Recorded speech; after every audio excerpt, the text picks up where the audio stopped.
The Space God Memoirs.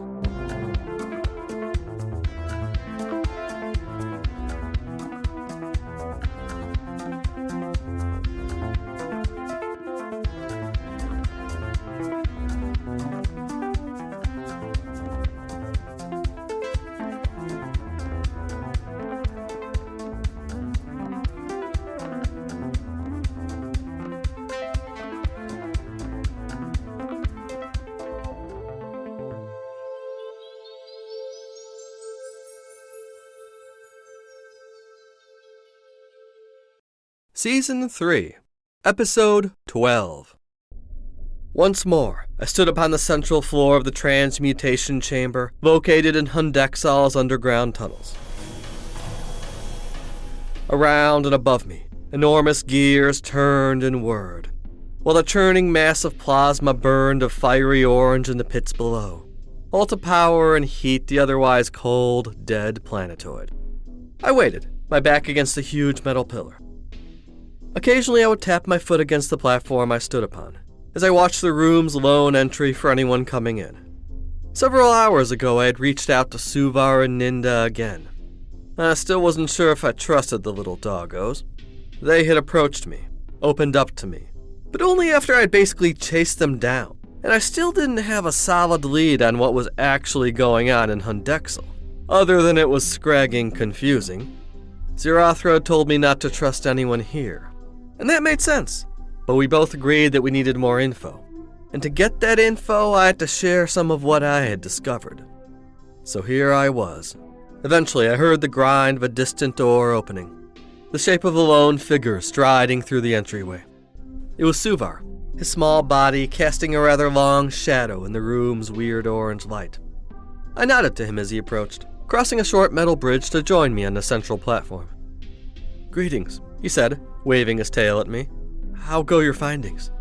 I tossed a glance over his shoulder, noting the lack of his companion. "Oh, Ninda's on the floor above us, making sure we're not disturbed, setting up psionic barriers, watching for any observers."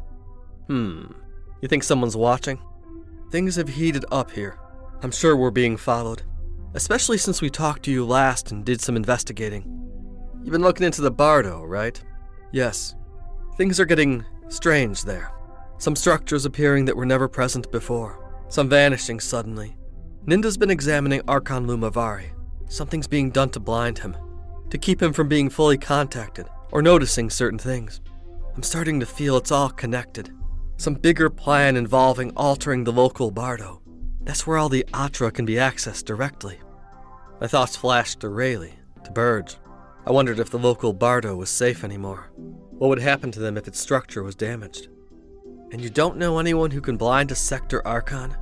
They use some kind of tech to do it, something they snuck in when nobody was looking. It's a type of program, a complex one. Only senior Nayar with high security clearance should even have access to something like it. But you discovered something, didn't you? You're the one who contacted me. So, yeah, figured I'd tell you. I found something on Tabalnok's body, a soul-trapping device. Totally banned weapon. He's probably caught inside. Do you have it? He glanced me up and down expectantly. No, I'm having a friend look into it. Make sure he gets out safely. Suvar got a confused look on his face, his ears twitching. That can't be right. Why not? Ninda did some investigation in the Bardo. She saw some things. Tabalnok's energy signature. We think he's in the system somehow. What? That doesn't add up. Unless someone is trying to confuse us. And who would do that? I don't know. Suvar shrugged his shoulders and lowered his tail between his legs. But I do know that Overseer Dryfar's been going into the Bardo more than usual, supposedly doing inspections on the underlying Atric grid. But you think he's up to something else? Maybe. I also know that before he was discorporated, Agent Tabalnok was working in the Bardo a lot too, or just straight up vanishing for weeks on end. We never learned where he went exactly. You suggesting that Tabalnok's somehow involved in all this? I don't know. His shoulders slumped. I've always trusted him. He was my mentor, the person who helped me ascend from Garub.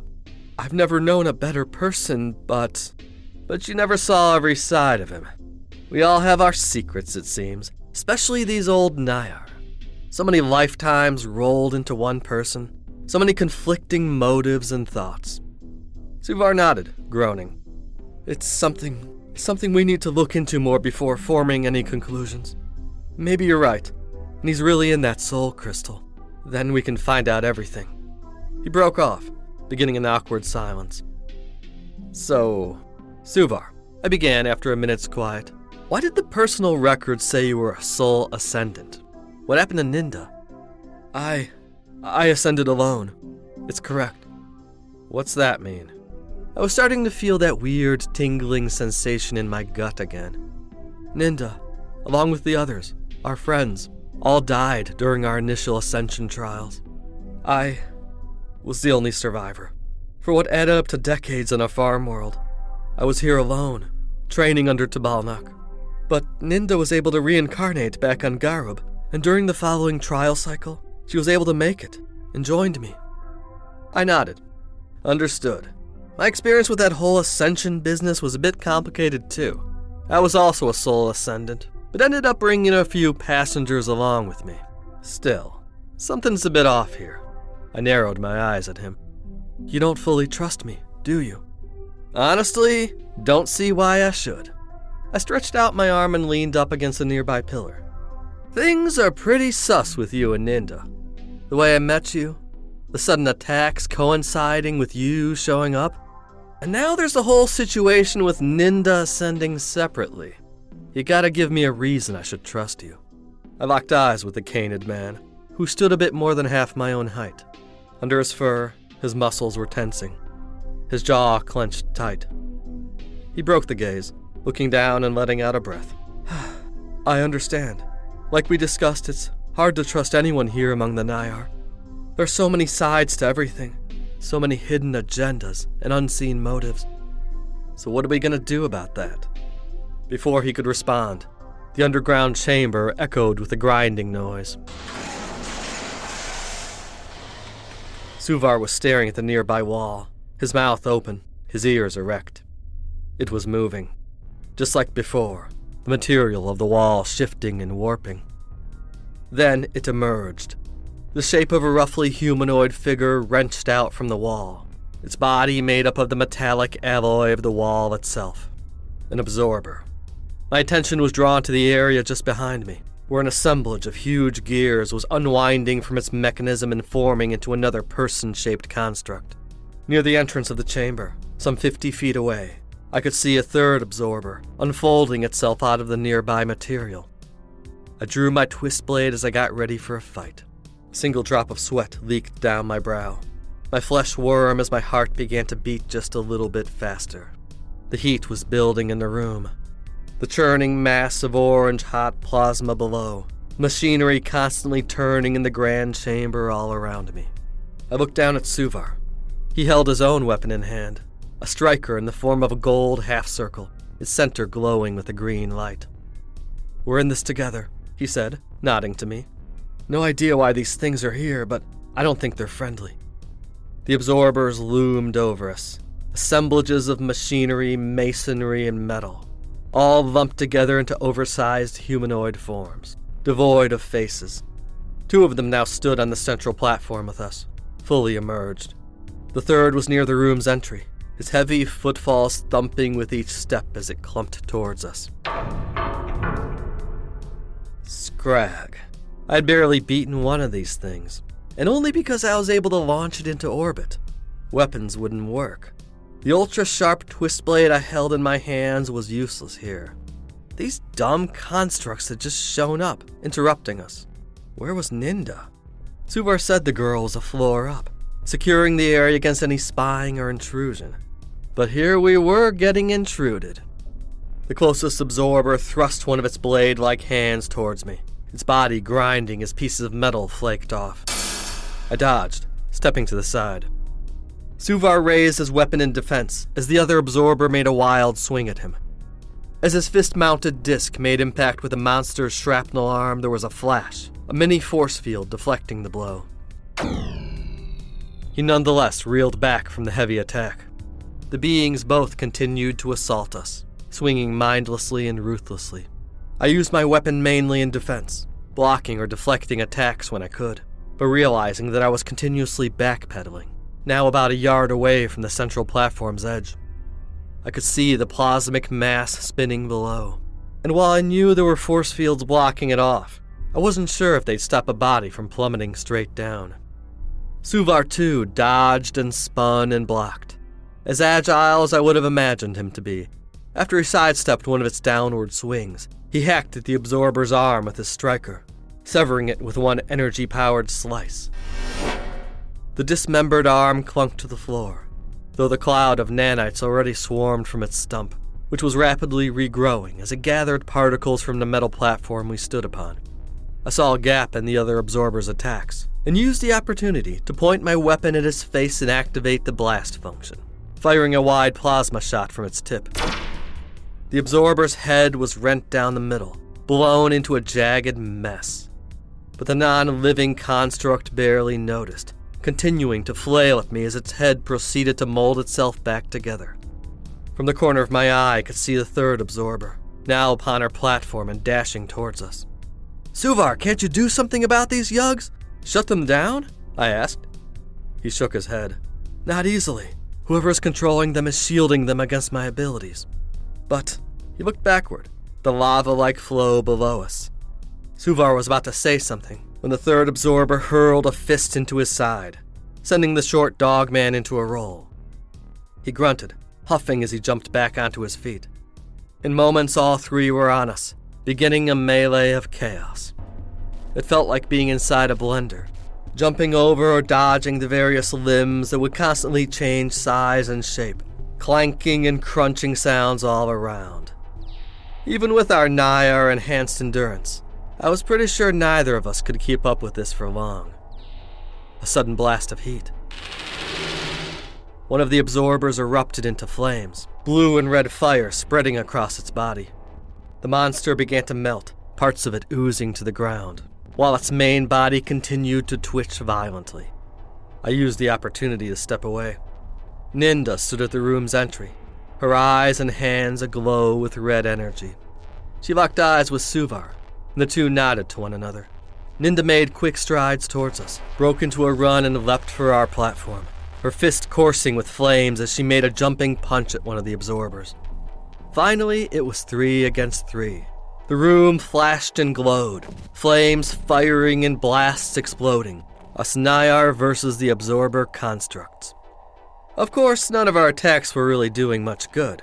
Whether blade, blast, or flame, the machines were covered in seconds, reforming as their nanite clouds pulled in the matter around them.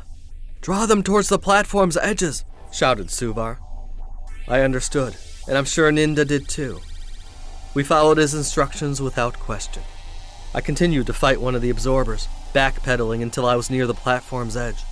I saw Ninda doing likewise, using each hand to shoot blasts of electrical energy at the remaining two as they followed her towards the opposite rim. Suvar untensed, dropping his hands to his sides. A series of golden symbols appeared in his Aychuck field. There was a brief click from within the chamber's central pillar, then a humming sound that quickly faded away. "The shields are off," he said. Immediately the chamber surged with an inferno's heat. I could feel it upon my skin, searing, on the edge of being painful. I looked to my absorber, and I mentally pushed it, letting loose a pulse of Atra as I thrust my hands forward. The being stumbled backward, one of its feet in the air above the plasma pit. I gave it a solid kick, and it toppled over, utterly disappearing into the superheated substance below. A quick peek back and I saw the other two were gone as well, Suvar and Ninda both standing together at the middle of the platform. Moments later I heard the hum of the force fields returning, as Suvar released a breath. "What in the green ocean was that about?" I let out, moments after I had wiped a smear of sweat from my face. "Ninda, weren't you supposed to be up there shielding our meeting from detection?" The little dog girl shook her nose. "I'm sorry. I did my best. Whoever our enemy is here, they must be strong enough to penetrate my psionic barrier." "But we're bolstering each other," said Suvar. "There should only be a few people within this planetoid capable of doing that." Ninda nodded her little head. "That means," he began. "Yes, we have to go," she concluded his thought. I opened up my mouth, about to ask for the details that they were so conveniently not filling me in on. "Keph, we're obviously being watched," said Suvar. "We can't tell you much without the enemy finding out." "So you're just gonna leave me here high and dry?" "Look into Dryafar. The Overseer's gotta be a part of this. You're the only one of us three that can investigate him without being seen." "Fine," I said with a shrug. "When will I get an update from you two?" I'm not certain," said Suvar, glancing towards Ninda. The two locked eyes and she nodded her head. "There are things we need to do to make sure this doesn't all end horribly. Once matters quiet down, we'll send word to you." I forced a calm expression onto my face. "Be careful," I said. Tapping Suvar on his furry shoulders, I looked directly into his eyes. "You too," he answered. He turned around, as did Ninda, both soon crossing the bridge over the plasma field and exiting through the gaping circular doorway. I lingered for a bit, contemplating what I had just experienced, trying to piece together the events of the past moments. I had just fought alongside the two Garib natives against the rampaging absorbers. A part of me felt a sense of camaraderie with the little doggos. I wanted to like them, wanted to trust them. But in truth, I had learned all of Jack's scrag from that meeting, which had been rudely interrupted before I could find out a thing about my friends. And that's why I had just used a mind link on Suvar. A subtle mind link, implanted with my own thoughts and stealth. Based on what Z had taught me on that desolate ball world, and what I knew of my own innate stealth capabilities, it should work, just like soul masking, or viewing things from someone else's point of view. I glanced around the room for another moment, seeing the gaps in the walls and the machinery where the absorbers had emerged from. I leaned back against one of the intact control mechanisms and closed my eyes. Just like in that lesson with the ball creatures, I focused my attention away from the physical body, into my breath, then outward, momentarily releasing my connection to my physical form. Seconds later, I could feel myself moving across the metal floor, walking. I could see, as if I were myself stepping through the lower halls of Hundexal's processing area, though my vantage point was quite a bit lower than the one I was used to. Just ahead of me walked Ninda, her fluffy orange tail bobbing as she moved. It worked. I returned focus back to my own body with a breath, opening my eyes. Maintaining the subtle connection in the back of my mind, I stepped off the raised platform and made my exit.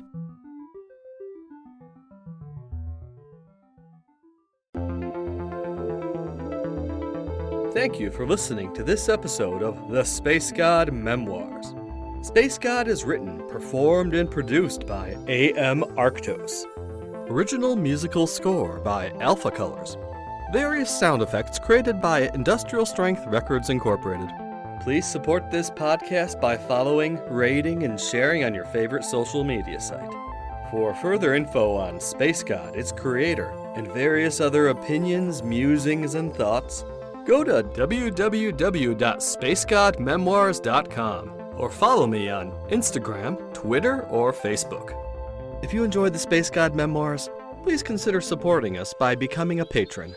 Check out the Patreon link in our description to learn more.